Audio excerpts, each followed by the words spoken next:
Bonjour vous et bienvenue sur votre podcast d'actualité jeux vidéo préféré. Singe Pourpre podcast, j'espère que vous allez bien, c'est mon grand retour, je suis reverdu. Oh non, Oui. il est de retour. J'ai pu écouter le podcast de la semaine dernière, vous êtes très bien débrouillés, bravo Elena pour avoir tenu la baraque. Bah oui. Ah, merci. J'ai entendu la phrase de fin, hein, jusqu'au bout, même si la musique était peut-être un poil trop forte et qu'elle m'a explosé de manière... Avec plaisir. Qu'as-tu pensé des dosages des sons des transitions? c'est pas un la peu première vénère, personne mais c'était à moins en parler. vénère que toi qui parles pas fort. Non, je crois que les transitions sont plus dangereuses parce qu'elles te réveillent du coup. Mais c'est bien. Attention mais pas dans c'est- l'auto. Oui, mais elle te réveille parce que justement t'endors les gens. Oui, c'est vrai. D'ailleurs, vous êtes bienvenue sur le podcast de l'ASMR. Ah, ça y est, il Là, recommence. c'est bien solaire. c'est pas possible. Mais regardez comment il se vexe. J'ai pas dit bonjour Mage. Bonjour. Bonjour Retsuko. Bonjour Etsuko. Tu dis quelque chose? Tends-lui le micro. Bonjour. Je suis Elle sûr est que ça timide, elle est s'entende, timide. Avec la bonnette, le fait qu'elle renifle avec son gros nez. Bonjour Elena. Bonjour. Bonjour étagère. Salut, Ça va? ça va? Et toi? Ça va. Le camion il se passe bien là? Bah ça se passe bien, ça se Ouais, passe bien. Ça conduit vite, ça conduit beaucoup. Ah bah ça conduit vite, hein. Ça C'est- conduit déconnecté, ça conduit décontracté. T'as été à l'aire d'autoroute de Écoute. Villeneuve-d'Ornon là? C'était comment? Moi tu sais, j'ai 3 heures pour faire Amiens-Béziers. J'aime autant te dire que ça appuie sur le champignon. T'as mon déjà pote. fait 3 cornus Trois cornus baise. Bon, c'est bon, on a bien compris que vous avez joué à Eurotruck cette semaine. Pas du tout. On n'a pas du tout joué au truck, mais. Non, écoutez, c'est bon, ça va, on a le droit de partir aussi, madame. Oh, Si on peut plus déconner. ça y est, avant c'est moi de- qui reprends la baraque maintenant. Et allez. Commençons par un petit bilan des vidéos de la semaine. Alors cette semaine sont sorties plusieurs vidéos sur Singe Pourpre et Iconoclast et TikTok et tout ça. Vous avez accès à 4 open world tout petits mais puissants, comme la Sur lessive. Iconoclast. Sur Iconoclast effectivement. Vidéo dans lequel je vous ai parlé de jeux qui sont tout petits, avec des open world tout petits, mais Qui font chaud au cœur. qui font chaud au cœur et qui du coup sont fonctionnent musclés. mieux en fait que des gros open world. J'avais fait l'analogie du sirop du Diabolomante. Pour moi, un open world, il y a une base concentrée qui fonctionne, mais si tu la dilues dans un monde trop grand, ça marche moins bien et il y a moins de goût. Et c'est ça que j'aime bien dans les open world, c'est quand c'est concentré. C'est si profond. ce que Ouais, tu mais faut dis. pas boire le sirop pur. Il faut savoir Non, le diluer. sirop pur, j'aime le sirop pur. Alors je crois que tu peux l'utiliser ailleurs que dans des boissons, mais. Bah, Dans des gâteaux. dans des gâteaux. Oui, dans Ouais, des c'est gâteaux. très je bien, pense. des Ah non, gâteaux. moi je pensais pour graisser une porte ou un truc comme ça, quoi, mais. Le Pas sirop. pour les gâteaux. T'as pas dû souvent graisser de porte, je pense. Oui, parce que Gaël. alors si Parce le que sirop ça va tu t'en servais coller, pour graisser bloquer. des portes, déjà Écoutez- t'attires les mouches et deux tu graisses que dalle parce que c'est même pas de la graisse. Non, ça Ouais, va mais les juste portes coller. sont savoureuses. Ok, j'avais oublié que tu t'appelles étagère et que t'as un kink pour le mobilier. Bien vrai. sûr. Si on peut considérer les portes comme du mobilier. Il y a eu quoi d'autre comme vidéo? Si, c'est du mobilier. On peut considérer T'as ça vu comme comment du t'as vu mobilier? comment il a essayé de faire une Oui. transition en mode. J'ai essayé, mais à chaque fois on me dit non. Alors, nous avons eu un test même pas de Final Fantasy, de Theatrhythm tout court Barline, donc Final Barline, qui est arrivé sur Singe Pourpre un petit peu en avance, et du coup je crois qu'il est sorti depuis, il sort aujourd'hui, on enregistre, non? Oui, Ouais, il bon. sort aujourd'hui. Nouveau jeu de rythme de Square Enix avec toutes les musiques de Final Fantasy et plus si affinité. Donc musique de prévu de Nier, tout ça, pour arriver avec la version de luxe, enfin le Season Pass, etc.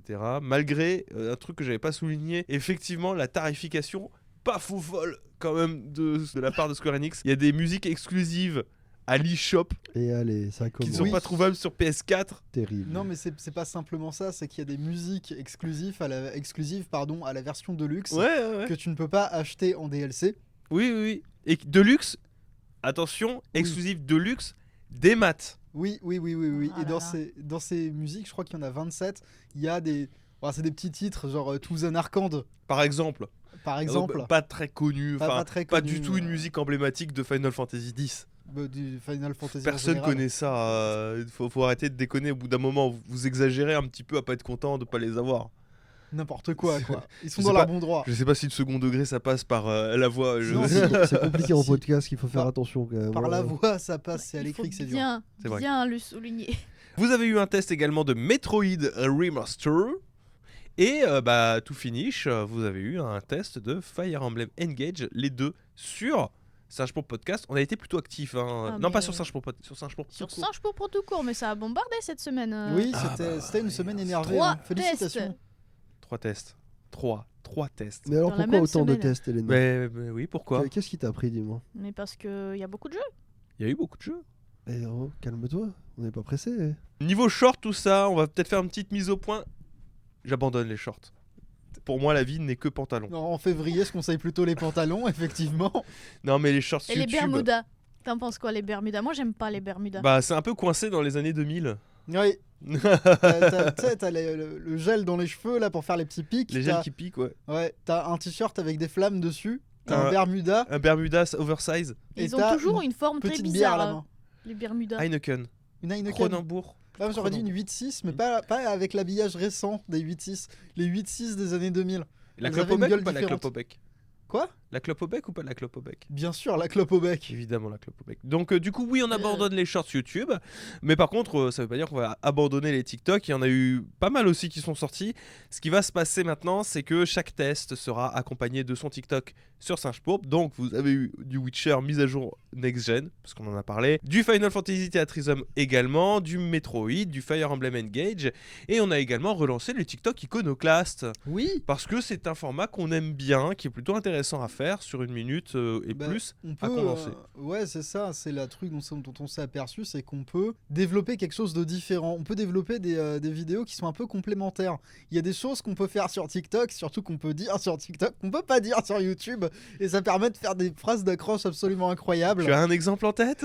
Sur YouTube, j'aurais jamais pu commencer une explication sur le mode hardcore de Dead Space avec un « Je me suis chié dessus sur Dead Space !» Ça, c'est sûr. Donc tout ça c'est disponible sur les différentes chaînes du groupe Iconoclast Corp. Et pensez également à aller faire un petit tour sur Instagram, C'est vrai, Singe j'oublie. Pourpre, car bien évidemment on fait suivre tout ça également en forme de slide. Avec des sur- fautes d'orthographe dedans. Ça arrive. Ça arrive, mais tu sais, moi j'en fais même quand il n'y a pas de slide, hein, c'est pas la peine de te la péter comme ça. Moi Moi aussi, je fais peux des en fautes faire des fautes. d'orthographe à l'oral. Mais comme ça, t'es. Quand on se parle, on arrive à entendre que je sais pas lire. Et ça, c'est très fort. Petit point abonnement aujourd'hui sur Patreon, vous êtes 177 contributeurs et contributrices, c'est énorme, on Vous êtes- arrive. de plus en plus nombreux, c'est impressionnant. Ouais, on arrive très bientôt au prochain palier Patreon qui est le choix par les patriotes d'un podcast exclusif. Enfin, le choix d'un jeu, d'un sujet de jeu vidéo qu'on traitera en podcast. Ah. Est-ce que les gens vont choisir que je fasse ressusciter ce que j'avais teasé il y a déjà 2 ans sur Singe Pourpre, un test de Zakan Wiki, je ne sais pas. Oh là là. Moi, il me fait plaisir, mais c'est quand tu veux un Zaken Wiki, mais c'est vraiment. Alors, j'étais ado hein, quand je l'ai fini. GTA ado, c'est la suite de GTA 2. Oh, Pardon. c'est puissant ça. Et oui, c'est ça la Le- puissance intellectuelle. Le Bac plus 2, 177e les Pokémon, c'est Natu. Natu. Oui, c'est Natu. Donc on va jusqu'à Natu. On va jusqu'à Natu. Très bien. Et, écoutez donc, commencez à réfléchir. Qu'est-ce qui pourrait vous faire plaisir comme en sujet de podcast? Nous, je pense, on reviendra très très vite vers vous une fois que ce palier est atteint, avec notre propre, peut-être la petite sélection de jeux à vous proposer. Oui, je pense, hein, parce que Commencez à y réfléchir. on est relativement libre, mais s'il y a des jeux qui sont uniquement disponibles en version physique et qui valent 400 boules, je sais pas, je pense à tout hasard, j'en sais rien. Bon, depuis ça marche plus trop, mais les Castlevania Symphony of the Night, mais ça marche plus trop parce que maintenant il y a des adaptations qui sont cool. Mais Ouais, c'est ça. vous voyez ce genre-là, on va éviter de faire ce genre de jeu, quoi. Après, Symphony of the Night, c'est particulier comme exemple parce que toi et moi, on peut en parler. Oui, c'est vrai. C'est- on a D'ailleurs, je suis allé à Diffintel hier au moment où on enregistre et je suis tombé sur la version physique de la Castlevania Collection Symphony avec Symphony of the Night et Rondo of Ouais, Blood. tout à fait. 65 €. Oui, 60. Bah, Wow. alors, il est sorti au prix normal. Je crois que c'est Limited Run Games. Ouais, mais Ça m'étonne pas de le trouver à ce prix-là. Je trouve ça rush pour un jeu PC Engine et un jeu. En plus, c'est la version PlayStation de Symphony of the Night. ouais. C'est pas la version dans laquelle tu peux jouer Maria et ça me fait beaucoup de mal. Oui, mais tu as les sauvegardes en 3D PS1 et j'apprécie énormément. Ah, je comprends. Excusez-moi, monsieur. Pour moi, vous savez, les textures tremblotantes, ça n'a pas de prix. Je sais pas si elles sont tremblotantes dans cette version. Si, c'est tremblotant. Je l'ai fait cette version, c'est toujours tremblotant. On enchaîne sur les commentaires du Discord. Elena, tu en as repêché quelques-uns, je t'en Et prie. oui, je suis allée pêcher les commentaires et donc du coup, je m'apprête à vous en faire part. Attention, premier commentaire qui vient de Lomion. Lomion qui nous fait un petit retour sur notre dernier podcast. Toujours en plaisir de vous écouter. Elena en modératrice fait du très bon boulot au passage, merci. J'ai l'impression de me jeter les fleurs à moi-même. En choisissant un commentaire qui dit du bien de toi, oui, Oui. tu te jettes des fleurs à toi-même, mais c'est formidable. Et Pour il faut en l'instant, il n'y a rien de profiter. faux. Hein. J'aime beaucoup le format actuel, dit-il, avec une découpe plus naturelle, sans sommaire, car vous avez une tendance à la digression qui rend souvent les news en bref. Bah pas si bref que ça. Mais attention, ce n'est pas un rapproche. Merci aussi pour ce résumé de Nintendo Direct qui me donne envie d'acheter une Switch, vu toutes les belles annonces qui ont été faites, même si madame en possède déjà une. Ah oui, donc Ah oui, ça donc, switch à lui quoi. Il est dans cette situation dans laquelle son foyer va posséder plusieurs Switch. Oui. Oh, qui suis-je pour le juger? On en a combien? 4? Mais c'est bon, il est tombé dans le piège de Pourquoi Nintendo. Non, 4? 4 Je Il sais y a plus. ma première, Ouais. Ta deuxième, La première, ta troisième gros la plan- deuxième, gros plan la Sama. Lite et la OLED. 4. Ah, effectivement. et la mienne.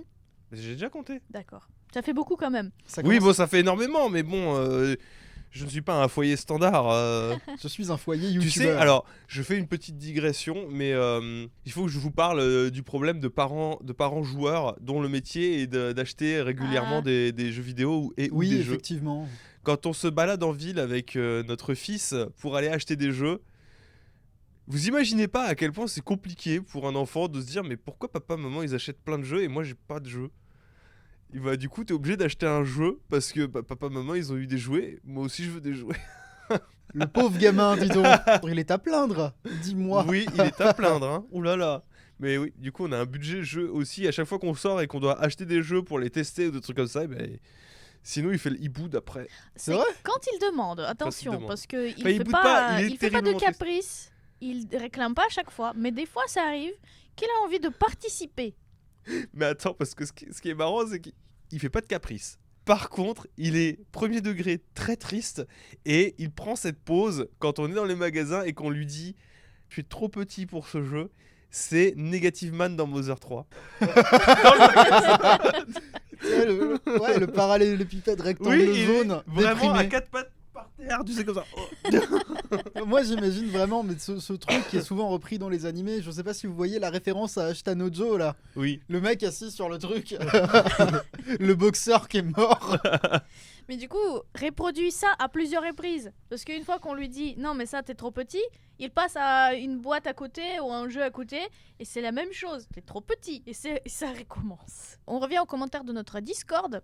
Summerioid. Samerioïde qui nous dit je viens de finir le podcast. Concernant le Nintendo Direct, j'étais plutôt contente sachant que je n'y attendais rien, grave erreur. Ma partie Wii a été répue.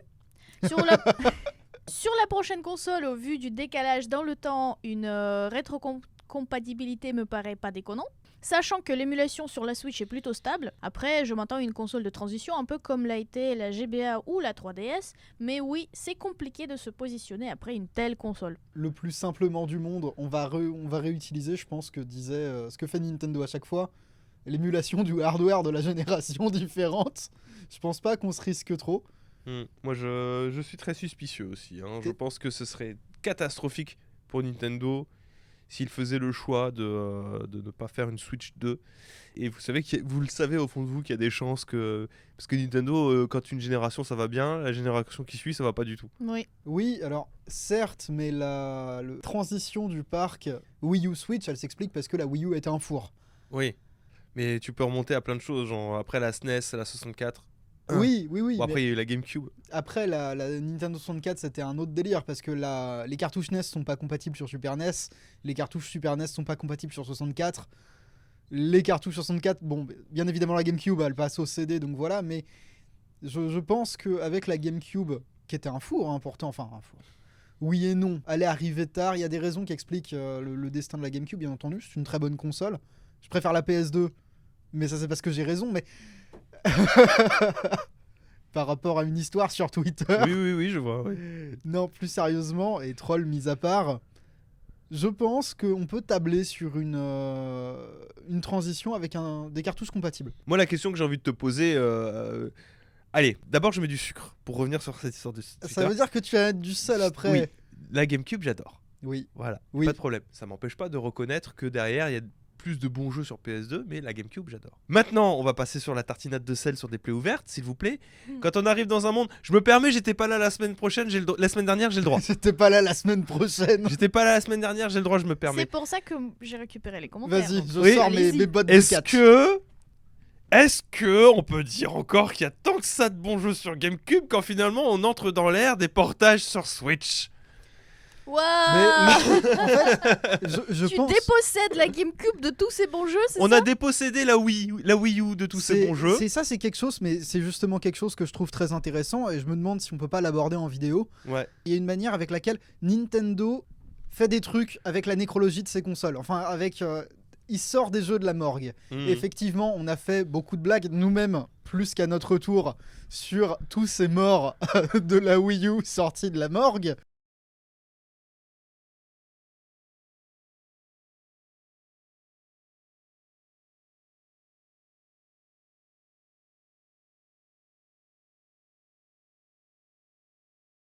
De Monolith Soft. Pour le moment, ils ont l'air d'avoir pris le rythme façon Pokémon, tu sais, avec Un un Xeno jeu, par an. un remake, un jeu, un remake, etc. Donc, ouais. Mais oui, ça m'étonne pas qu'ils tapent dans la Ludo GameCube et dans la nécrologie GameCube. Mais ce qui est très intéressant, c'est que je pense que ce sera là sur cette génération-là. Bon, ils trouvent des moyens détournés de le faire. On voit Metroid qui est refait sous Unreal. En fait, c'est hyper marrant parce qu'on va arriver à la génération prochaine. Le hardware sera suffisamment puissant pour avoir une console virtuelle GameCube et en même temps, t'auras des remakes GameCube.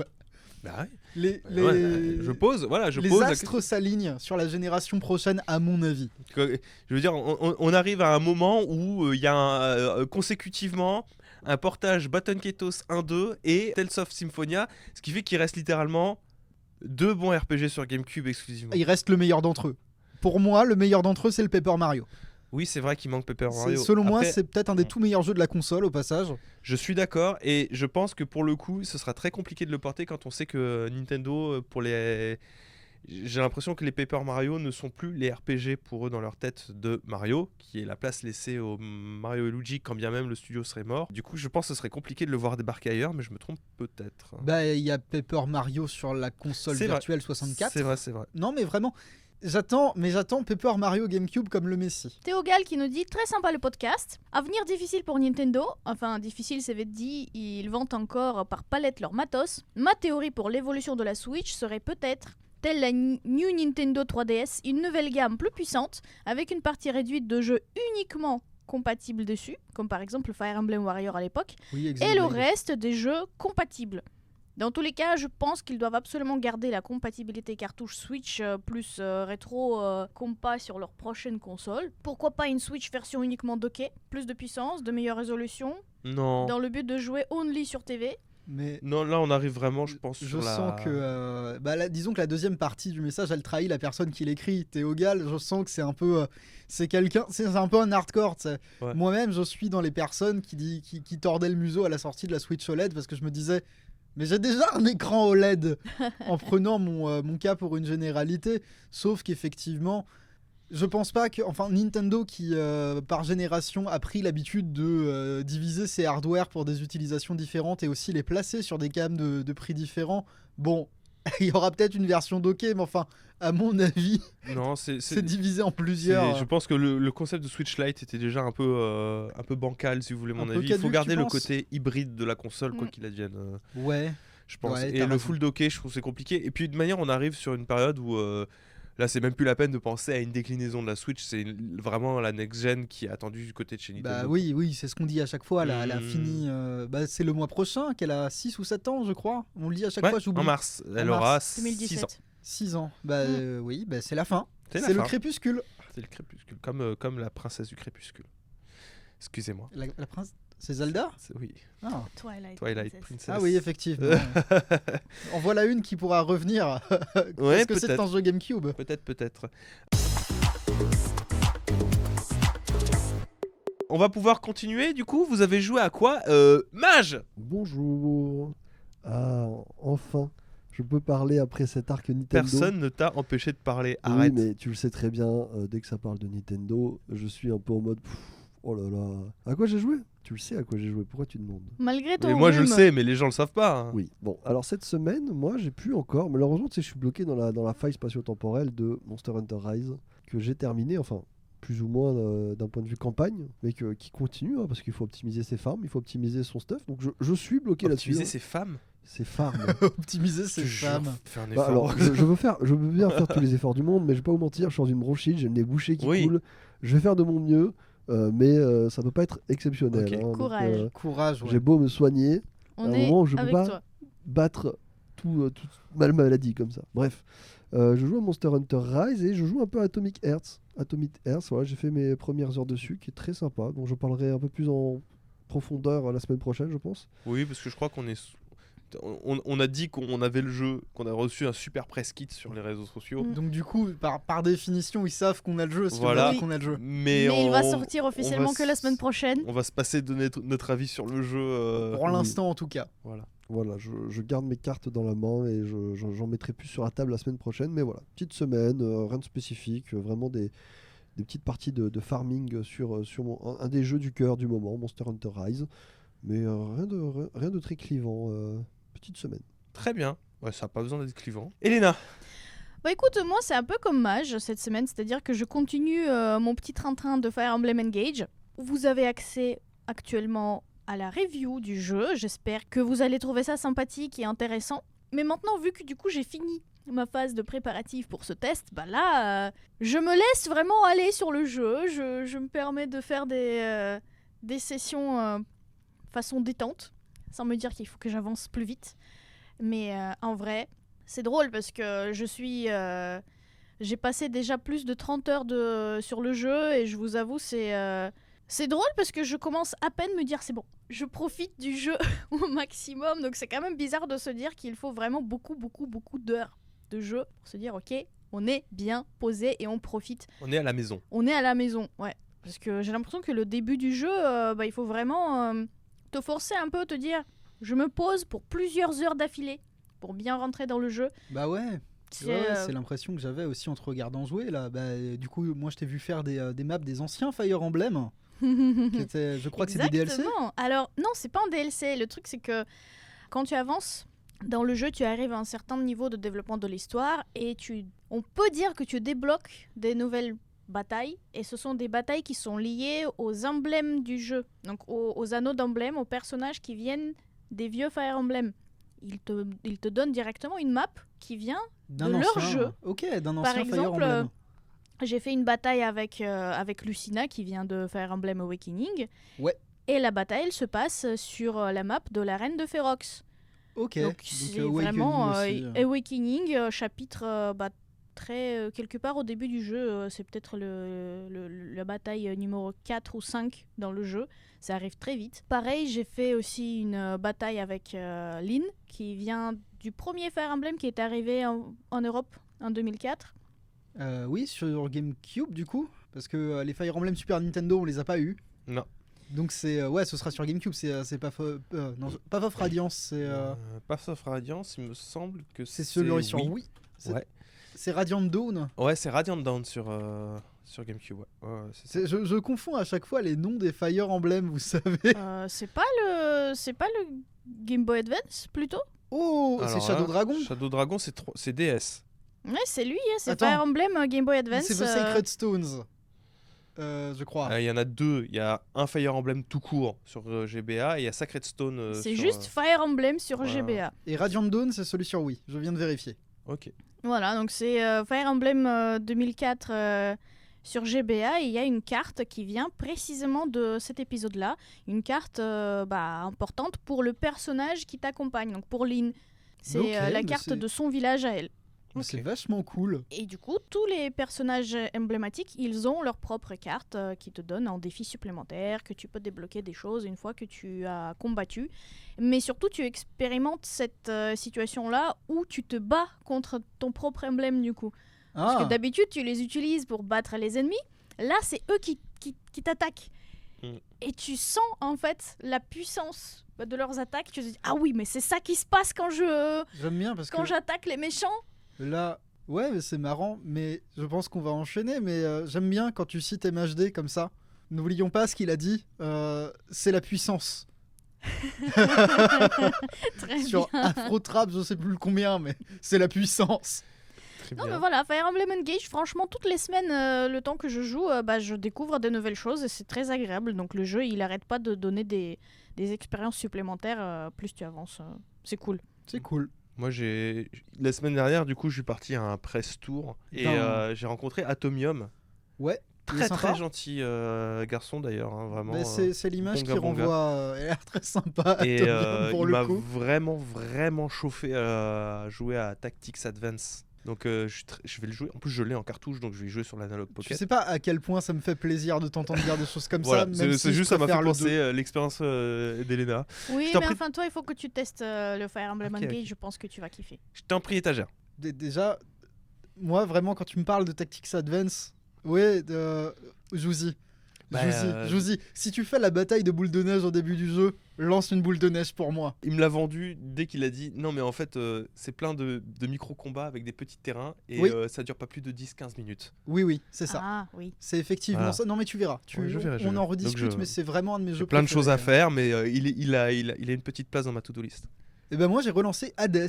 Ouais. Hades alors j'y joue sur Switch parce que j'écris la vidéo sur les difficultés et que j'aime bien ce que fait Hades. J'en suis à New Game plus 7. Je sais Waouh. que ça va à New Game plus 63. Waouh. Et j'aime bien ce principe, ça m'amuse énormément. Moi ça me donne des PTSD de Disgaea mais je t'en prie. Et non, mais j'en suis à un point où en dessous d'un certain degré de difficulté, je ne meurs pas. Genre je fais toute la run de Hades comme ça, c'est tranquille, c'est sympa. Et c'est un peu... disons que c'est un jeu dans lequel tu développes des automatismes. Bah, c'est un roguelite, hein, bien évidemment. Forcément, tu vois des icônes d'objets, tu fais des choix, tu développes des automatismes. Et je suis tellement fan de la manière dont Hades arrive avec sa narration. C'est beaucoup de personnages qui parlent très doucement de choses qui leur arrivent. Ils sont résumables. Disons que c'est des personnages qui sont issus de légendes grecques, bien évidemment. J'adore ça.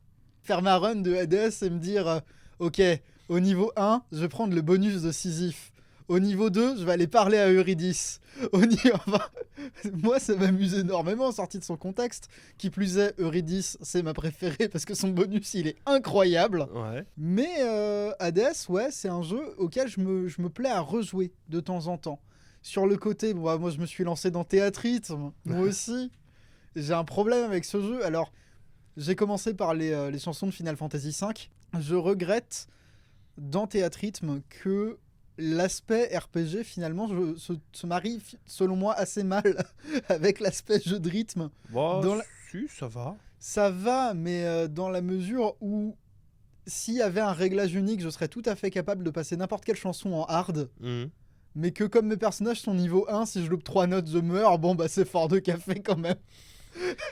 On se souviendra des musiques passées grâce à Vanille et son sort qui permet de restaurer toute une barre quand t'es en train de mourir. Du coup, je me retrouve dans cette situation de début de jeu dans laquelle j'arrive parfaitement à lire la piste. Mhm. Il n'y a aucun souci. C'est vraiment des passages très localisés qui viennent perturber mes scores. Je réussis des chansons, mais je fais pas en dessous de rang S. Mais je meurs quand même quand je loupe genre 4 notes d'affilée. Oui. Ça dépend des musiques. Il y a des fois, tu meurs alors que t'es à 70%. Et des fois, bah, t'arrives à finir la musique, tu fais B parce que il y avait un moment ultra dur, mais ça va, comme t'as une bonne équipe, c'est passé. Oui, c'est ça. Et c'est un truc que je trouve un peu dommage, mais je vais continuer à me faire mon avis sur le jeu et puis on pourra en rediscuter peut-être. Ouais, si tu veux. Bah, Avec écoute, plaisir. Si tu me tends la perche, je peux enchaîner. Bien sûr. Et ben moi, Théâtrisme, évidemment que j'ai énormément joué. Je l'ai depuis une semaine et demie, Ouais. je dirais, que j'ai pu y jouer et tout. Que j'ai fait plein de musique. Écoute, moi, c'est un de mes jeux de rythme préférés. J'en ai fait quelques-uns depuis, et même sur les hybridations, bah, il est un peu hybride RPG. Oui. Il rentre dans la case, c'est pas un pur jeu de rythme. Justement, avec cette hybridation RPG, ça ferait d'ailleurs, je pense, un sujet de vidéo intéressant sur les hybrides de jeux de rythme. Après, je sais pas si ça marcherait. Il faudrait réussir à faire du Faudrait le branding vendre. super surnaturel pour Ouais, les vidéos. si tu veux que ça fonctionne, faut le faire. Mais je le garde dans un coin de ma tête. C'est une hybridation que j'aime beaucoup. Ça joue beaucoup sur le fait que les musiques de FF, j'adore ça Oui, mais c'est un jeu la démarche est complètement fanservice de base. complètement. Je vous invite à aller voir du coup le test que je trouve que j'ai fait qui est très complet. À part justement cette truc La question de la tarification. que j'ai oublié parce que c'est un peu le problème en fait si tu veux quand tu reçois les jeux et en plus des jeux que tu attends vraiment un peu en avance de la part des éditeurs etc. Oui mais à culpa quitte à être transparent effectivement c'est pas volontaire en plus cette question de la tarification ne m'est pas venue en tête d'autant plus que j'ai un avis très tranché là-dessus je me suis dit mais non mais la version de luxe elle vaut le coup moi je trouve que vu le nombre de musiques qu'il y a dedans tu vois payer 115 balles c'est cher. Mais je trouve que vu le temps que j'investis dedans et vu à quel point je suis un Yankee de ce jeu-là, je trouve que ça valait le coup. Mais le côté musique exclusive est effectivement très problématique. Très dérangeant quand même. Et très dérangeant. Et ça, c'est quelque chose que j'avais pas soulevé et que j'aurais dû soulever, mais que j'avais complètement éludé, complètement involontairement. Donc je me permets de faire un petit mea culpa dessus. Avant ça, j'avais fini The Saboteur. Ça me fait plaisir. Moi, ça Donc me fait voilà. plaisir quand tu racontes des choses comme ça. C'était pour la vidéo sur les open world.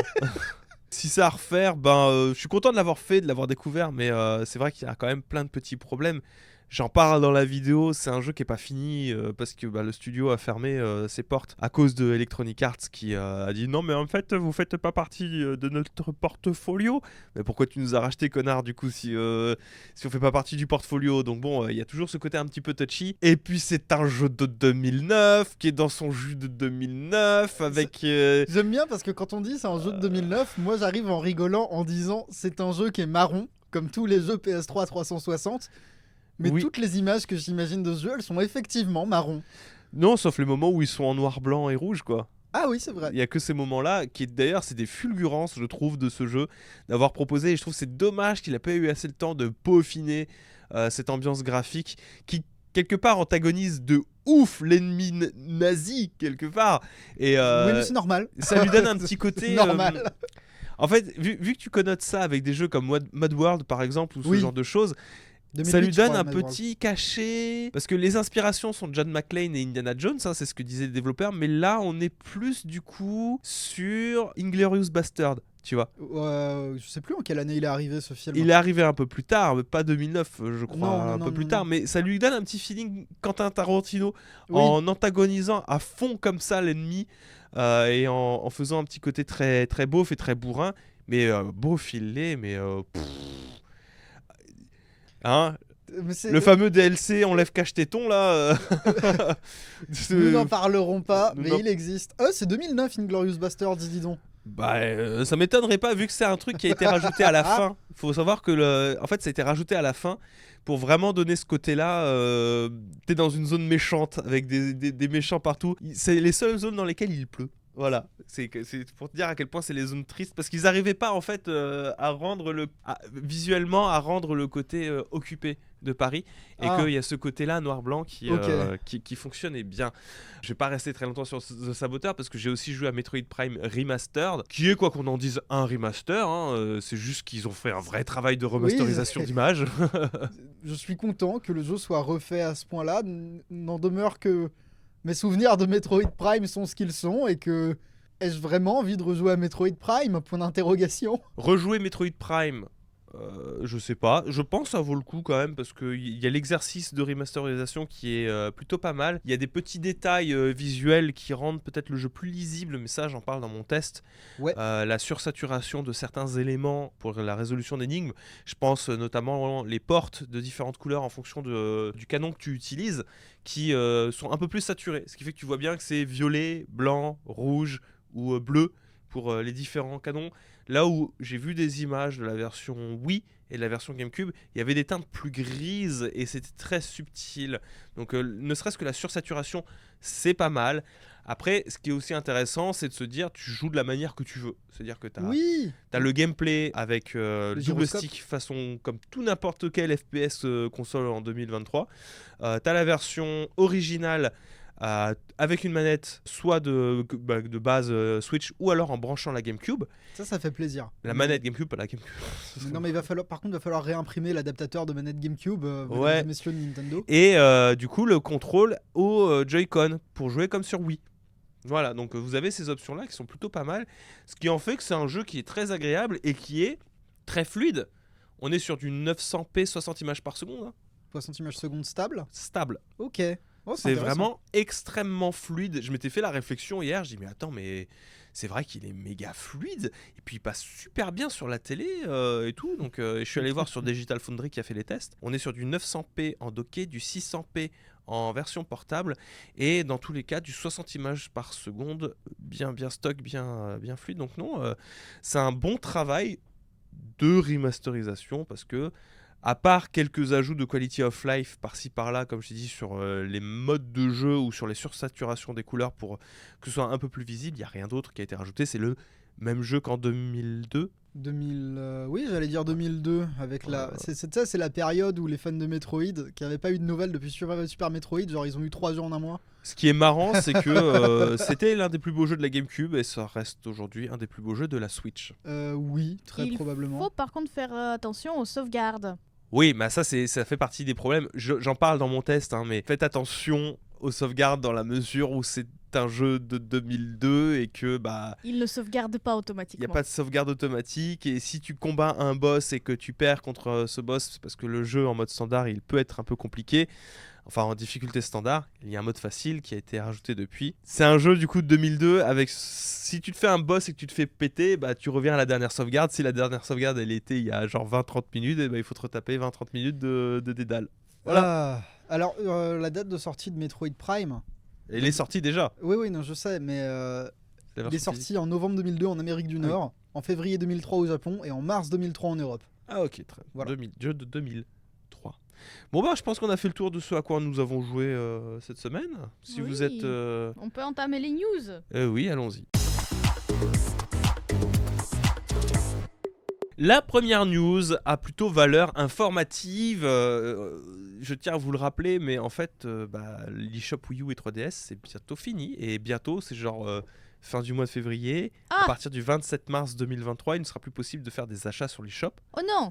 Voilà, hein. Il y aura le service de fusion aussi des comptes qui va prendre fin à ce moment-là. Donc, si vous avez encore des trucs à acheter sur l'eShop, faut pas trop traîner, quoi. Attends, 27 mars 2023. Ne sera plus possible d'effectuer les achats dans le Nintendo eShop. C'est ça, faut arriver. Il y a Ok. une petite note aussi, c'est... Alors là, c'est attention, hein, Elena, on en parlait, c'était le point dérangeant. Mhm. La vente du jeu Fire Emblem Fates prendra fin un mois avant, le 28 février 2023. Le contenu additionnel pour Fire Emblem Fates, qui inclut les scénarios différents accessibles après avoir terminé le chapitre 6, sera toujours disponible jusqu'au 27 mars 2023. Mais en sachant que c'est un 3e chapitre de Fates qui n'est disponible que à l'achat sur les shops si vous n'avez pas la version collector. Ouais, c'est ça. En physique, il était dans la version collector. Donc, dépêchez-vous, vérifiez Pour jouer à Révélation. Vérifiez tout ce qu'il faut. Moi aussi, je vais aller vérifier. Non, mais toi, Normalement, tu l'as je l'ai. collector. Mais je veux dire, je vais être sûr que tout s'est bien passé dans ma C'est- sauvegarde, qu'il n'y a s'il pas y a de souci. Un jeu à faire gaffe en sachant quand même que la licence Fire Emblem, ça reste... voilà. Après, on peut La peut-être licence croiser Fire- les doigts pour que... Ils seront obligés de faire un truc parce que c'est pas possible. Quand il y a la vraie fin qui est sur une version uniquement disponible sur eShop qui va disparaître, c'est pas possible. croise Mais les ta doigts pour vie, les que si le jeu ressort, il aura tous ses DLC dedans et bien plus encore. Ouais, mais il faut qu'il ressorte et ça, on Ouais. n'a pas de date, juste des suppositions. Voilà, un petit Ah, commentaire. si, oui, petit commentaire. Alors, petit commentaire de quelqu'un, voilà. Prenez ce que je veux dire avec un grain de sel. Si vous interprétez plus, c'est vous que ça regarde, mais dans l'hypothèse où vous souhaiteriez obtenir sur l'eShop de la Wii U le programme d'entraînement cérébral du docteur Kawashima, clin d'œil, clin d'œil, clin d'œil, Je les vois, et je l'entends, je le comprends, je le reçois. faites-le vite. Dans l'hypothèse où vous souhaiteriez faire des choses particulières avec votre Wii U, clin d'œil, clin d'œil, clin d'œil. Genre, comment on dit dans le jargon, si vous voulez tipiac votre Wii U. Si vous voulez tipiac votre Wii U, vous aurez besoin d'un... Alors, c'est un jeu DS, mais à mon avis, ils ont développé depuis... j'en parle surtout pour la blague, mais peut-être que les hackers ont développé un autre moyen de Ou bypass qu'ils développent. la protection de Nintendo qui est pas basée sur l'achat d'un produit en ligne. Bon, écoute, la manière la plus simple de le faire et la plus traditionnelle, c'est via, je crois, un jeu DS. Moi, j'avais utilisé le programme d'entraînement cérébral du professeur Kawashima. Voilà, petit rappel, faites-le. De toute façon, la console est plus soutenue par Nintendo. Qu'est-ce que vous risquez ? La mort. La mort ? Par électrocution ou par rupture d'anévrisme à cause de réfléchir trop sur le professeur Kawashima. Bah écoute, merci pour ce petit supplément étagère. On va pouvoir passer à l'actu qui suit. L'actu qui suit, c'est mise à jour du catalogue PlayStation Plus de février. Elena, tu voulais t'en saisir? Oui, bah il y a quand même des nouveaux jeux qui arrivent sur PlayStation Plus à partir de 21 février. Attention, du coup, tout sera disponible. Ça, c'est un bon point. Il n'y a pas de date dispatchée sur tout le mois. Donc, qu'est-ce qu'on va découvrir ce mois-ci? Vous aurez accès à Horizon Forbidden West pour PS4 et PS5. Vous avez également The Quarry sur les deux PlayStation, donc un jeu bien sympa aussi. Resident Evil 7 Biohazard, Outriders, pourquoi pas.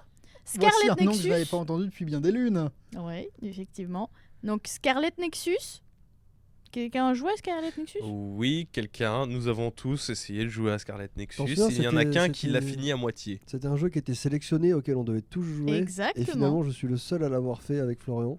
Et finalement, on a abandonné le projet. C'était fou cette époque quand même. hein. C'était l'année dernière. Oui. C'est pas grave. Le Vous temps avez passe. également la possibilité de jouer à Borderlands 3 ainsi qu'à Tekken 7. Ah, Non, mais il y a des gros ajouts hein, Oui. Ce mois-ci sur Il y a PlayStation aussi Plus. Ace Combat 7 Skies Unknown, Earth Defense Force 5. voilà, ça me fait plaisir. Alors, il y a eu une mise à jour.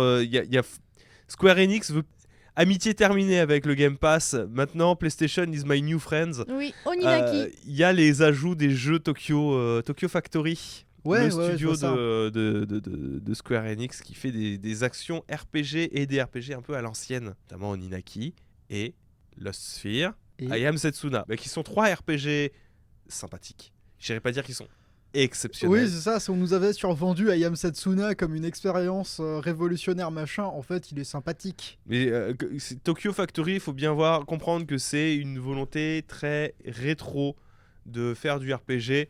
C'est des gens qui sont nourris à l'ère RPG Super Nintendo. Donc on est sur une expérience de RPG Super Nintendo, mais avec des graphismes un peu moins Super Nintendo. Ils sont pas incroyablement beaux non plus, mais ça reste des jeux sympas. Vous avez également The Forgotten City, qui est une sorte de jeu d'enquête et d'aventure dans un monde ouvert. À la base, c'était un mode Skyrim. Et du coup, ça se joue à la première personne avec un moteur qui ressemble beaucoup à Oui, Skyrim. en jeu est très particulier, Wow. Forgotten City. Mais en plus, la violence ne vous mènera pas bien loin. Mais oui, Voilà. d'accord, ok. Trop bien. Ok, Voilà, super. ça c'était Euh, sur le PlayStation Plus Premium et Extra. Exactement.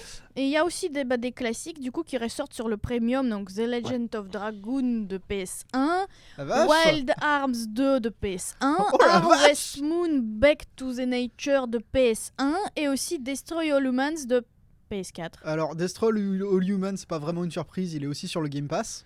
Ouais. The Mais, Legend of Dragoon. Non, mais c'est marrant. Et Wild Arms 2, il y a déjà 2 Wild Arms, hein. Il y a le 1 et le 2 pour le moment. Ouais, non, mais moi, c'est Legend of Dragoon que je vois ressortir, qui est un RPG tout à fait sympathique de la PS1, qui est passé un peu. Alors, il est pas inaperçu, il est sorti en Europe, mais.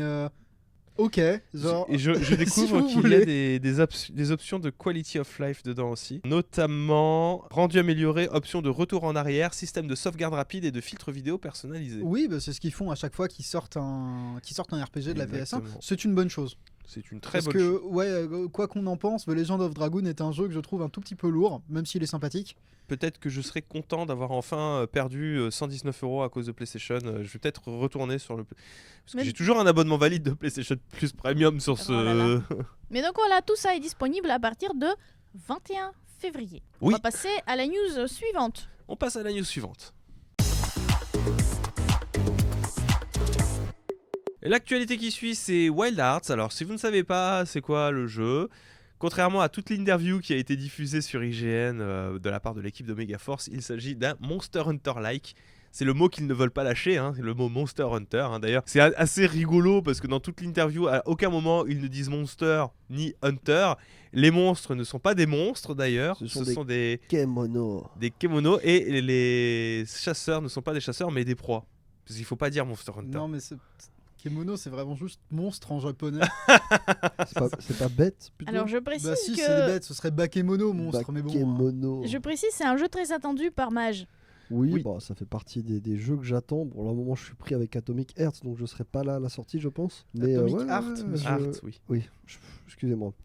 Mais je l'attends, ouais, parce que bah, je suis dans ma vibe Monster Hunter, donc forcément je vois un jeu qui a l'air un peu similaire et qui m'a l'air sympa, parce que bon, c'est quand même des mecs qui ont fait d'autres Monster Hunter-like qui ne voulaient pas rapprocher de Monster Hunter. C'était lesquels? Les Tokiden ouais, Ah, c'était sympa, Tokiden. Ouais, bah, j'étais justement en train de regarder les métascores, hein, ils ont eu des bonnes réceptions. Hein. Tokiden, très très chouette. Donc je me dis, alors s'ils ont fait les Tukiden, ça a été bien reçu, peut-être que ça peut être sympa. Donc vraiment, j'en attends beaucoup. Apparemment, il a une très très bonne réception, Wild Arts, des différents tests que j'ai pu voir de créateurs qui avaient pu avoir accès au jeu en avance. On est sur une très bonne proposition de Monster Hunter-like, mais avec sa vraie force.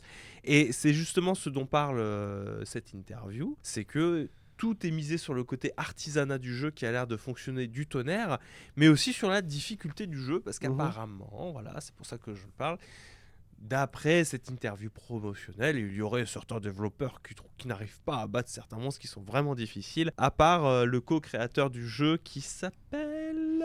Comment il s'appelle Takuto Edagawa. Voilà, coproducteur. C'est lui qui a du mal. C'est lui qui a du mal, et c'est Kotaro Hirata qui s'en sort plutôt bien. Alors le jeu a pas une difficulté non plus insurmontable, mais sur certains monstres un peu plus endgame, etc., il aurait des difficultés à y jouer. C'est valable pour tous les monstres. Tu prends un jeu comme Monster Hunter World. Dur, oui, hein. j'ai dit les mots interdits. Bon, Mais nous on s'en fout, on n'est pas chez Electronic Arts. finir Monster Hunter là jusqu'au Vajira, ça se fait. Mais est-ce que j'irais faire le Fatalis blanc? Alors le point important que j'aimerais rajouter à cette histoire-là, c'est que il précise bien, mais le jeu est cross-platform. Alors oui, C'est Il quelque n'y a chose pas qui de leur rapport tenait avec à- la difficulté. il n'y a pas de rapport à la difficulté. Oui, mais je passe à la effectivement, suite, c'est important tout. Non, mais c'est très important de le souligner, je suis d'accord. C'est une des points noirs de Monster Hunter, je trouve, c'est de ne pas pouvoir faire du cross-platform, parce que tout le monde ne l'a pas forcément sur le Game Pass ou sur truc, et c'est Oui, chiant. mais ça c'est un truc. Mais effectivement, ça n'a rien à voir avec la difficulté. Par Non. contre, ce qui a à voir avec la difficulté, Florence, c'est bien l'artisanat. Est-ce que tu nous parlerais pas du karakuri un peu? Vas-y, je t'en prie, Moi, explique-nous. je dois parler du karakuri. Bah oui. Visiblement, ils se sont dit que pour équilibrer, au lieu de nerfer leur Bakemono, ou c'est ça, Bakemono Kemono. Kemono, pardon. Il fallait tout mettre sur l'artisanat, et c'est pour ça que ça m'intéresse beaucoup, c'est que le jeu a l'air de vraiment tourner autour de l'artisanat et le karakuri qui permet d'invoquer des boîtes. Enfin, des genres de boîtes, c'est littéralement, tu sais, dans Bulma, dans Dragon Ball, là. Ah, des capsules. Les petites capsules, et apparemment tu vas pouvoir invoquer des armes de guerre, des trépieds, des trampolines, ou je sais pas quoi. Ouais, non, mais c'est je intéressant. vulgarise Bah, un peu, c'est, mais qui vont permettre de prendre le dessus sur les monstres. Karakuri, c'est un mot qui est très lié aux automates, Ouais. d'une manière générale. Bah, j'ai Je regardé pense au le manga Karakuri Circus, qui Je est sais pas si t'as formidable, pas qui vu parle le- de ça. Je sais pas si t'as vu le trailer, mais vraiment c'est des boîtes qu'ils jettent via des genres de petites catapultes, et genre ça devient ça lance des flèches, enfin c'est de la folie furieuse, donc je pense que ça peut Ouais, être très non, c'est- sympa, et ça peut... Moi je suis très très curieux, hein. D'autant plus que si on peut y jouer n'importe où, moi je suis à nouveau dans une vibe où j'ai envie de rejouer à la PS5, tu vois. Non, mais moi, je trouve l'idée des automates, je trouve ça formidable, parce que j'imagine vraiment le japonais qui développe le jeu, qui s'est dit: j'aime bien mes bombes de Monster Hunter, mais si mes bombes elles avaient des flingues. Ouais, c'est ça. Puis bon, moi j'ai un petit espoir que je puisse me transformer en mecha à un moment ou à un autre, donc forcément, oui, bah écoute, je surveille ça, et puis l'avantage c'est que c'est un jeu qui est, comme l'a dit Elena, crossplay, donc on va pouvoir y jouer sur plein de plateformes différentes. Le crossplay qui visiblement est une demande du cahier des charges d'Electronic Arts. Oui, parce que apparemment EA n'y voit pas de problème. Ça ne les Contrairement à intéresse pas tant que ça. Bah tant mieux. Tant mieux, EA pour une fois qu'ils ont le bon rôle dans l'histoire. C'est plutôt cool, hein, de se dire que... en plus ça va vraiment aider le jeu, je pense, Oui.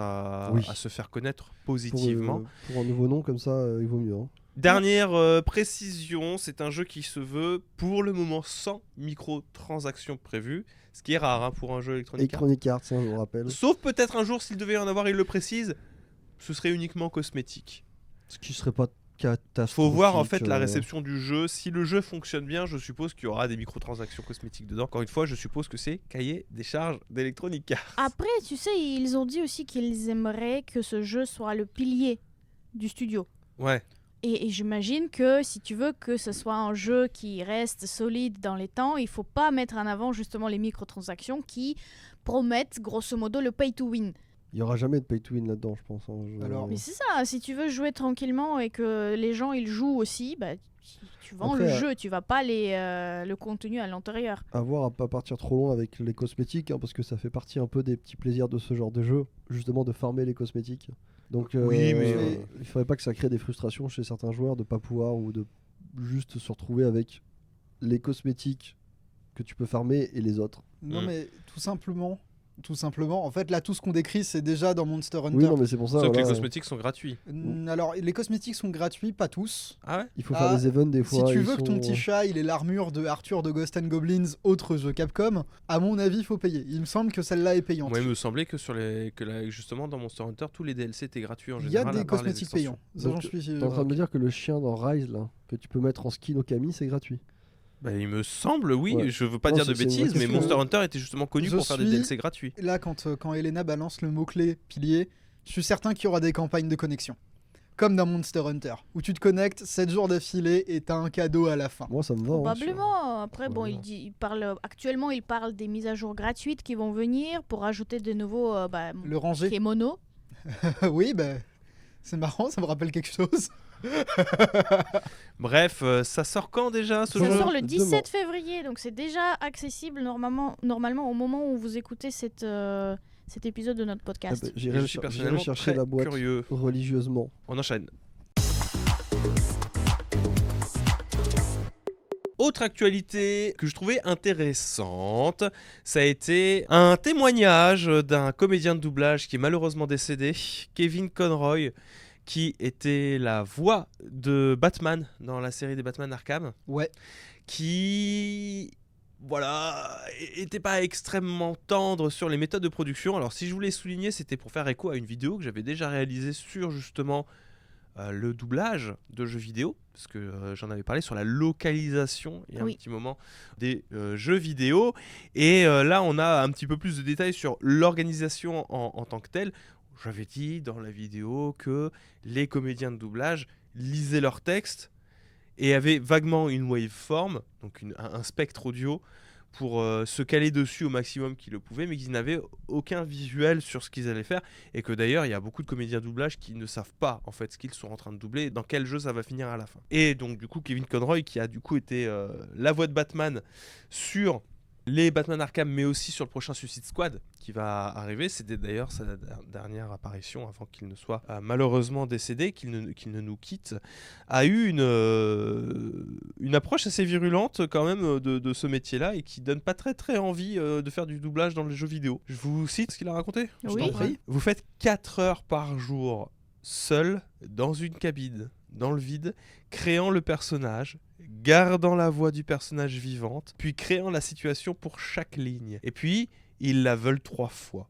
Vous savez, faites-la nous en colère. Oh, gardez cette colère et faites-la nous avec un petit peu d'ironie.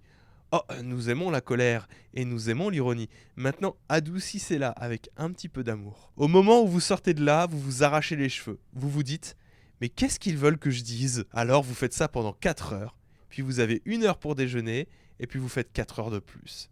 Et ça dure 1 semaine, rien que toi. Et puis vous obtenez quelques semaines de congé pendant qu'ils écrivent plus de trucs.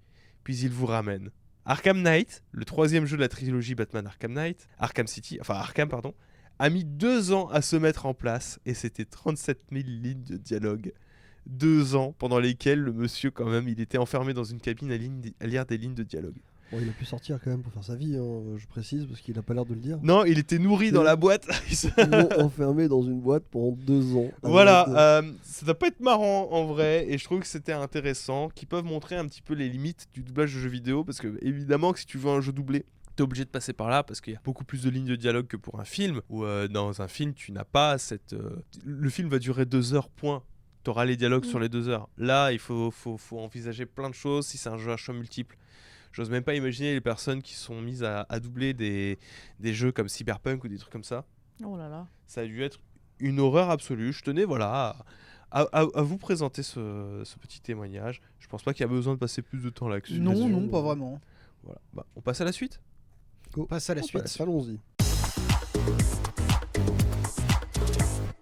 La suite concerne Dead Space Remake. Alors, la suite, c'est moi qui vais la dire. Ouais. Je vais commencer par... c'est pas forcément à charge, mais je vais simplement poser une question s'il y a quelqu'un de Gameblog qui passe par là. Ouais. Votre titre, Dead Space Remake, est finalement moins bon que The Callisto Protocol, avec comme sous-titre Dead Space Remake a beau avoir reçu un accueil plus que positif, il est finalement moins bon que The Callisto Protocol. C'est les chiffres qu'ils disent.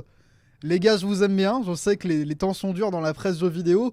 Cependant, si on s'amuse à utiliser des chiffres pour parler de qualité de jeux vidéo, si on fait cet amalgame-là, je vois pas l'intérêt d'écrire des critiques. On se contente de penser que les jeux vidéo sont des burgers du McDo et que les sites internet sont des vitrines.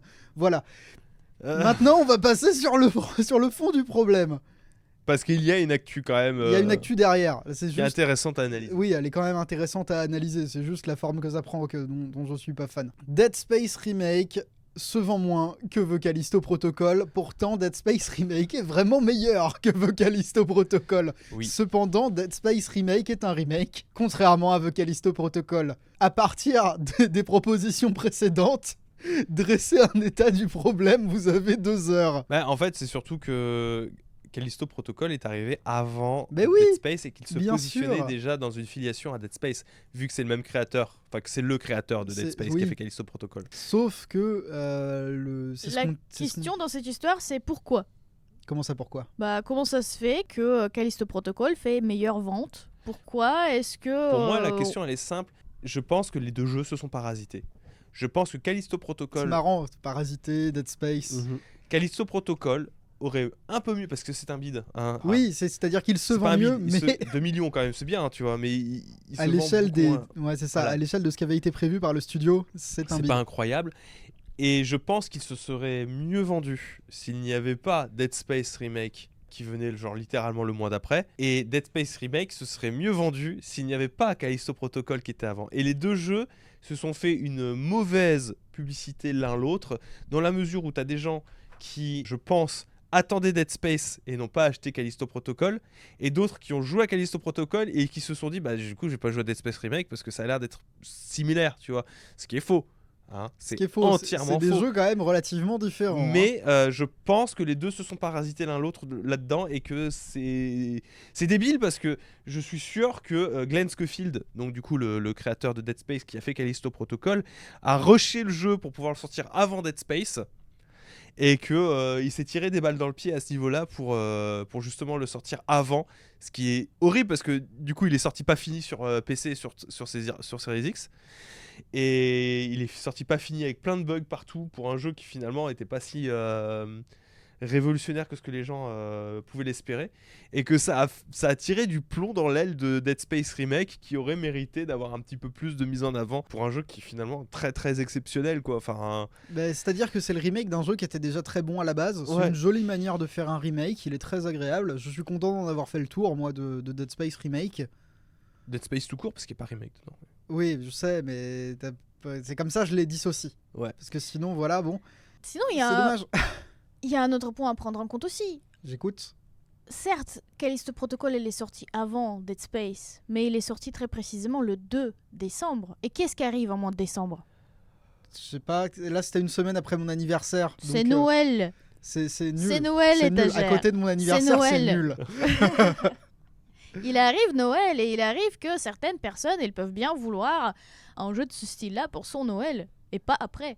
Voilà, c'est Oh là c'est là. tout bête, C'est- mais parce que ça, c'est ça bien l'esprit de fonctionne. Noël, hein. après tout. Ça C'est donne oui, envie, Callisto oui. Protocol, c'est l'esprit du Père Noël. Ouais. Bon, après, je t'avoue que je suis un peu désarçonné par cette envie de les mettre en opposition, même si je comprends le pourquoi du comment. Je veux dire, c'est comme pour moi si je voyais, bon, Battlefield est moins bien que Call of Duty. Voilà. Alors, Mais tu vois, on est typiquement là-dessus, tu vois, c'est ce que je trouve horrible, c'est que dans la tête de Glenn Schofield et probablement de chez Electronic Arts, c'est les mêmes jeux. il y avait une concurrence à faire. Non, justement, c'est pas les mêmes jeux, mais Ouais. il y avait une concurrence à faire à ce moment-là, et genre, c'était, c'est qui est la plus grosse? Ah ouais, vous avez une nouvelle licence? Ben nous, on a toujours Dead Space, t'as vu?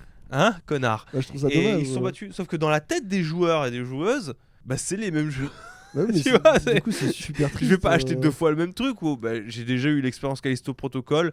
J'en suis ressorti avec. C'était bien sur PS5, c'était pas bien sur Xbox Series X PC. Éventuellement, mais je vais pas refaire la même chose, tu vois, dans la tête des gens. C'est une expérience similaire. J'ai acheté Pokémon, pourquoi est-ce que j'irais m'acheter Nexomon tout de suite après, tu vois, dans Ouais. l'idée. Ouais. Ou j'ai acheté mon Call of, pourquoi est-ce que j'irais acheter Battlefield. ouais. Alors que c'est des jeux différents. Alors que c'est des jeux différents, totalement on est différents, d'accord, oui. mais ils se positionnent de manière extrêmement similaire.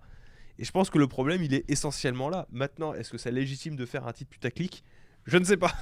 Bah, Écoute, moi, dans, je crois- dans la même situation, j'aurais dû faire le même titre, hein, Oui. tu sais. Donc, Oui, dans la même Moi, situation. je ne C'est juge pas la faute des journalistes, encore une c'est fois. pas du tout la faute des journalistes. Hein. Mais des décideurs. Et j'aimerais qu'on en parle. En tout cas, le fait que les deux jeux étaient comparés en termes de vente, et c'est vrai que sur les 15 premiers jours de vente, Callisto Protocol, il s'est vendu mieux que Dead C'est Space. normal, c'est un nouveau Voilà, titre. ça par contre, c'est un fait. Enfin, moi, ça me donne plus envie Callisto que Dead Space, tu vois, pour être honnête. Mhm. Ne serait-ce que par le fait que ça soit nouveau, nouvelle histoire. Oui, Voilà. ça marche pour The Callisto Protocol. Exactement. Et en parlant de jeux qui ont été refaits, dis-moi, t'aurais pas Et- un truc à nous dire? J'ai encore des trucs à vous dire pour la prochaine actu. Oh là là, c'est fou. Mais en tout cas, je pense que si vous, nos chers auditeurs et auditrices, si vous êtes intéressés par l'un de ces jeux, je pense que vous pourrez tout à fait passer un bon moment, peu Si- importe le jeu que Non, vous non, allez si vous êtes choisir. intéressé par l'un de ces jeux, prenez Dead Space. C'est tout ce que j'ai à dire. Salut. Oh là là. Oui, c'est mais trop pas grave. 75 balles. Vous voulez pas Re-salut. attendre 6 mois, 1 an et prendre les deux? Tu peux Allez. dire ça pour tous les jeux. On enchaîne. Ils seront sur le Game Pass. Alors moi, il y a 2 actualités pour cette autre section de Metroid Prime Remastered. Une, on va commencer par la bonne nouvelle et on va finir par la mauvaise nouvelle. D'accord. La bonne nouvelle, c'est que il y avait James Grubb qui avait tease ce Metroid Prime Remaster depuis un petit moment. Savoir que c'était un jeu qui était dans les cartons depuis très longtemps sur Switch. Je pense qu'il était lié à l'état d'avancement, pour être honnête. Je pense que c'était lié à l'état d'avancement de Metroid Prime 4. Que ces jeux ont été retenus aussi longtemps, parce qu'il est prêt depuis 2021, Metroid Oui, Prime oui, Remaster. oui. J'ai vu passer là. Et que, quid de Metroid Prime 2 et 3 ? Parce que c'était aussi la question. Non, mais moi je pense que c'est un grand plan de Nintendo. C'est-à-dire que là, on a Metroid Prime Remastered. Dans 2 ans, en 2025, on a Metroid Prime 2 Remasters. Echoes, avec un jeu de mots dans Echoes. Metroid Prime 3 Corruption 2 ans après ça, en 2027. La Switch sera peut-être pas morte. Hein. Et pour 2030, on a le Metroid Et pour Prime Metroid 4. 30, Metroid Prime 4. Comme ça, 2032, Metroid Prime Non, 4 Prime Remastered. 5. T'as oublié la news dans laquelle apparemment, bon, c'est une fausse news, hein, calmez-vous, c'est une blague, mais t'as oublié la news qui dit que Nintendo a cassé Metroid Prime 4 et qu'en fait ils ont déjà terminé Metroid Prime 5. Ouais, bah oui, bien sûr. Ah bon, c'est une fausse Non, news. mais c'est c'est fausse pour de vrai, ça rejoint ce phénomène, cette légende urbaine. On peut parler de légende urbaine, il y a sans doute une grosse part de vérité là-dedans, mais que Nintendo finit des jeux des mois et des mois à l'avance, ils traînent dans un tiroir et hop, en fonction du planning. Pour être honnête, dans le cas de Metroid Prime, je pense que c'est surtout lié à l'état d'avancement du 4 et que le fait qu'on ait enfin Metroid Prime Remaster, c'est plutôt un indicateur positif sur l'état d'avancement du jeu et qu'ils peuvent commencer à préparer, je pense, la communication autour du prochain 4. jeu. Maintenant, à savoir si le 2 et le 3, quand est-ce qu'ils arriveront, et je pense qu'ils arriveront, puisque c'est l'actu, c'est Jeff Grubb qui réitère ça. Ça devrait donc se rapprocher davantage des moutures originales que le titre donc, de Metroid sur Switch. Je pense qu'on aura un portage Metroid 2 et 3. Tu vois, peut-être un portage lissé. Oui, bah, oui. Mais je pense qu'ils arriveront peut-être l'année prochaine, tu vois, un truc comme ça. C'est ce que Jeff Grubb dit, donc patience, il devrait arriver. Mais en tout cas, ça faisait partie des trucs inside qu'il avait, sachant que lui, c'est un insider et qu'il est plutôt, en général, bien rencardé. Est-ce que tu veux entendre, du coup, le point étagère du Metroid Prime? Ouais, je t'en prie. Metroid Prime Trilogy, sauf que c'est le 2, le 3 et Over-M. Bah pourquoi pas, hein, ça pourrait être intéressant. Après, il me semble que c'est pas très canon dans les Prime Metroid Other M, c'est plutôt canon avec les Metroid tout court. Oui. Ouais. Oui, c'est plutôt canon avec les Metroid tout court. Ouais, Le truc ouais. avec Adon, et oui, effectivement. C'est marrant de parler de canon avec un personnage qui a un bras canon. C'est là rigolo. là. Qu'est-ce qu'on tape le cul par terre ici Et Le c'est quoi la podcast deuxième partie humoristique, terrible La partie terrible, c'est qu'on a Nintendo qui est retombé dans ses mauvais travers à ne pas créditer les développeurs. Sachez que sur Metroid Prime Remastered, les créateurs, certains des développeurs originaux, programmeurs originaux de Retro Studio n'ont pas été crédités sur le jeu. Et là, c'est problématique. Ça s'était déjà passé avec Metroid Dread, où certains développeurs qui avaient travaillé sur le jeu mais qui étaient partis entre-temps n'ont pas été crédités. Ce qui est extrêmement problématique. Alors, on rappellera que être crédité sur un jeu, c'est pas juste se dire « moi j'ai bossé là-dessus, c'est trop bien, je peux me la péter en société, j'ai bossé sur Metroid Dread, regarde là, il y a mon nom. » Non, c'est surtout que tu peux donner un CV garni et donner la preuve que tu as vraiment bossé dessus parce qu'il y a ton nom qui est marqué sur les crédits. C'est essentiellement à ça que servent. Les joueurs, ils passent les crédits, ils regardent pas qui c'est qui a bossé sur quoi en général. Non, c'est important. C'est d'ailleurs pour ça que de plus en plus, tu as les crédits qui sont dans les menus du jeu. Et pas, tu les as à la fin aussi, mais tu peux voir les crédits dans le menu du jeu parce qu'en fait, ça sert sur ton CV à donner du poids, à dire regardez là, je suis là. Oui. C'est moi, j'ai bossé dessus et j'avais ce rôle-là précisément. Donc j'ai cette expérience à vous apporter. Donc c'est hyper important les crédits pour les développeurs. Et le fait de ne pas avoir crédité ces développeurs-là, c'est problématique. Parce que du coup, tu n'existes pas. En fait, ton travail n'a pas existé sur le jeu. Ça me fait rire. Pourquoi ? Ça me fait juste rire parce que j'imagine que dans les recruteurs, il y a des lecteurs de crédits. Et que moi, tout ce que je regarde pas, il y a un mec qui a passé des heures à regarder les crédits pour être sûr qu'il y ait le nom du mec qui a postulé. C'est bien sûr, mais Donc, il y a un c'est gars, quelqu'un. Non, mais je pense qu'ils ont recruté il est dans une pièce. quelqu'un qui a été prof en collège, qui a 10 ans d'expérience dans l'appel. non, mais c'est pareil. Au cinéma, c'est pareil. Oui, non, c'est Au pareil. cinéma, mais c'est pareil. C'est rigolo, effectivement. Tu sais, je vais te donner un exemple tout bête, mais si je suis une société de jeux vidéo et que moi, je vais développer un Metroid-like, un Metroidvania, j'ai besoin de savoir, si je recherche à recruter quelqu'un qui a une expérience dans le Metroid-like, entre une personne... Moi, je veux faire un Metroid-like, tu vois, plus typé Space Opera. J'ai 2 CV. Entre une personne qui a bossé sur Hollow Knight et une personne qui a bossé sur Metroid, moi j'ai besoin de savoir qui a été, je sais pas moi, level designer sur Hollow Knight et qui a été level designer sur Metroid Dread. Tu vois, et en regardant ces crédits-là, moi je vais regarder les crédits, je dis effectivement il y a lui, il m'a donné son CV, je vais plus choisir lui parce que moi je veux développer un jeu qui sera plus Space Opera que il est quoi comme genre Hollow Knight. On n'a qu'à dire que c'est un genre. que un bon fantôme. Chevalier, fantôme sous la Chevalier, terre, voilà. en noir et blanc, dans un univers mort, Avec quoique une pas tant 2D que ça, très jolie et des trucs de Dark Souls. une musique sublime. Ça devient compliqué comme C'est genre. quoi- là, par comment- contre. c'est quoi l'esthétique de Hollow Et Knight Silksong qui vient pas. Voilà, c'est Voilà. ça le genre. Ah ça c'est commun avec Metroid. Oui, après, les gens aussi soulignent, pour terminer sur une note rigolote, sachez que nous vivons dans un monde où Metroid Prime 4 a été annoncé et il y a 2 Metroid qui sont sortis depuis l'annonce de Metroid Prime 4. Voilà, ça c'est marrant. Ça c'est marrant. 3. Il y a Remastered, Metroid Dread. Et, Oui, mais celui qu'on oublie, c'est que Metroid Prime 4 a été annoncé. 3 mois plus tard, il y avait Samus Returns sur 3DS qui était sorti. Ah oui, c'est Donc vrai. il y a 3 Metroid qui sont sortis C'était il y a depuis longtemps. l'annonce. C'est notre nouveau Bayonetta 3. Oui, Ouais. écoute, c'est cool qu'ils le prennent aussi bien. Moi, ça me ferait pas rire, pour être honnête. C'est assez cocasse quand même comme situation. Voilà. C'est terminé pour le news sur Metroid. Si vous voulez, on peut passer à la suite. Allez, écoute, moi, ça me va. La dernière actu, ça va parler du Game Pass. On va Ah. polémiquer si vous voulez bien Ah. polémiquer avec moi aussi. J'aime bien faire quand tu Est-ce dis que Game vous Pass. l'avez lu? Oui, déjà bien sûr, oui. je l'ai lu. Oui, oui. Apparemment, c'est Xbox qui l'a dit.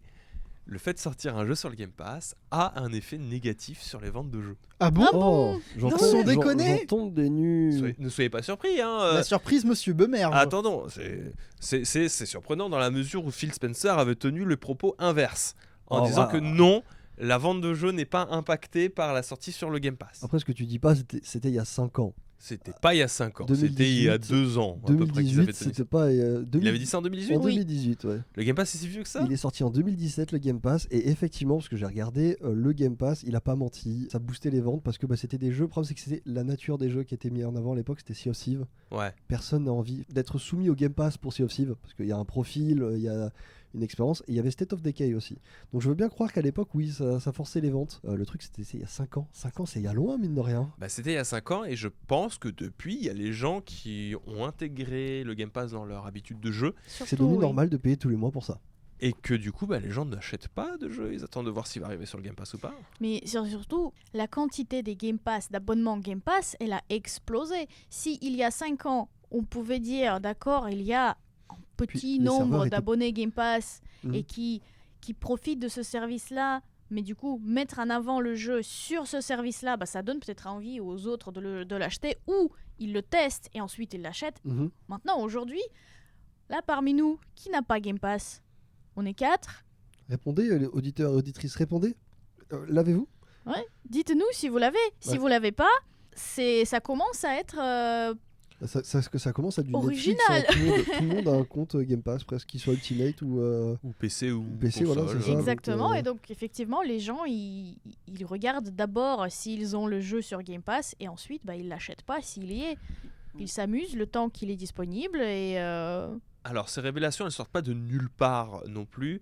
Vous le savez, Microsoft, en ce moment, se fait un petit peu épingler sur les différents organismes de surveillance de concurrence pour le rachat d'Activision Blizzard. Et c'est dans ce cadre-là que ces révélations ont été faites.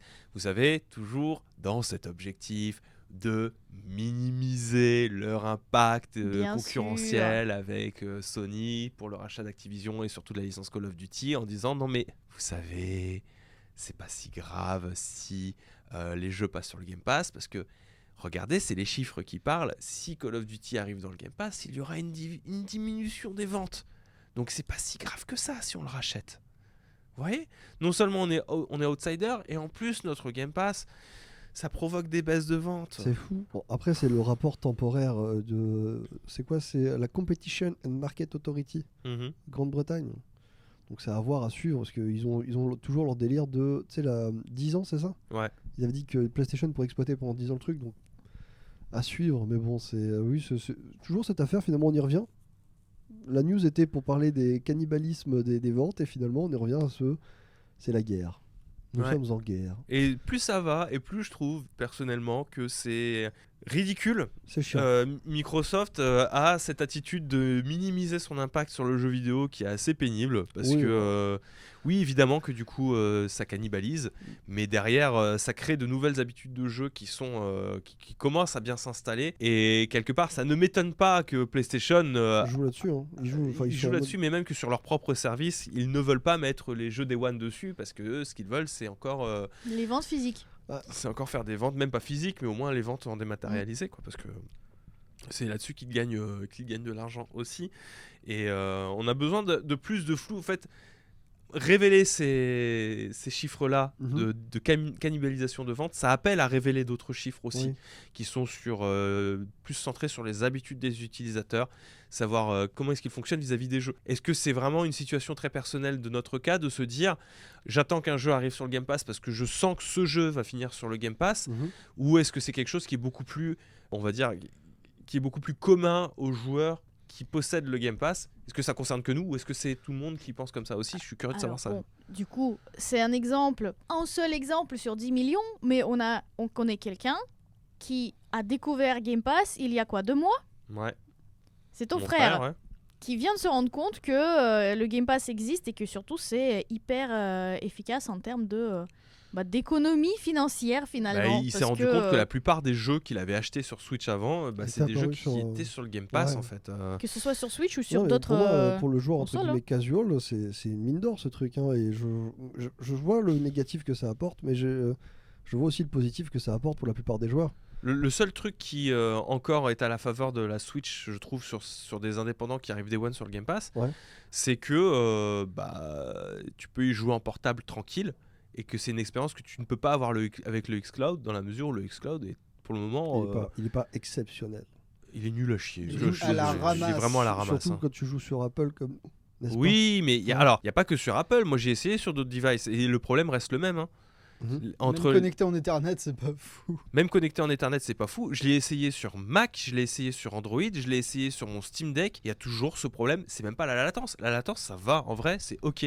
Mais 1, résolution nulle. 2, artefact de compression. Mais c'est même pas juste des dégradés qui ne fonctionnent pas. C'est vraiment des déchirures d'écran Mhm. pixelisées qui arrivent très régulièrement. Alors que je suis fibré. et que j'ai essayé avec la fibre du local qui est une fibre professionnelle, ça fait exactement la même chose. Donc pour moi, il y a un véritable problème du xCloud aujourd'hui et je sais pas où est-ce qu'ils en sont sur le développement de cette technologie-là ou s'ils vont pas carrément l'abandonner à terme parce que bon. Je pense pas qu'ils vont l'abandonner, mais là actuellement ils ont le regard ailleurs, quoi. Ouais. Ils sont occupés par Activision, donc ça me semble logique qu'ils se focus là-dessus parce que ils se battent tous les jours avec PlayStation. Enfin, tu l'as vu le procès là, ils font un procès à PlayStation pour les forcer à sortir des documents dont ils pourraient se servir. Donc je veux dire, ils sont à un stade où c'est calamiteux comme histoire. Non, ça devient Ça devient ridicule. très chiant entre PlayStation qui se fait passer pour quelqu'un qui est en train de battre de l'aile et Microsoft qui minimise ce qu'ils ont fait ces dernières années. C'est très très chiant. Mais bon, ça serait bien que ça se termine, surtout que je sais pas si tu as vu, hein, c'est pas dans les news parce que c'était trop petit, mais si ça venait à ne pas se faire, Bobby Kotick resterait en place en tant que PDG d'Activision Blizzard. Ouais. Bobby Petit Chat, tu veux dire? Bobby Petit Chat, la personne Non exceptionnelle. mais c'est ouf le chantage qu'ils sont en train de faire à tous les niveaux. Ah non, c'est... On en est à un point où ils font chanter le Royaume-Uni avec Bobby Kotick qui balance oui mais on va déserter le Royaume-Uni. Je sais pas si vous l'avez vu ça aussi. Si, ouais. je l'ai vu. Je crois que vous en avez parlé la semaine dernière. On en a Ouais, parlé, ouais, oui, ouais. du fait Oh, que yes. ça va détruire définitivement l'économie de la Après, Grande-Bretagne. il y avait les Bien sûr, pour, il y avait les toute pour et les l'économie. contre. Donc hein, ils font chanter l'économie de la Grande-Bretagne. Ils font chanter les joueurs maintenant aussi. Oui. Et ils font chanter aussi les gens qui en ont marre de Bobby Kotick. Je veux dire, mais vous en avez pas marre de faire chanter les gens? Enfin, c'est... Qui fait chanter qui je veux dire, si Bobby Kotick reste en place, c'est normal. Et quoi.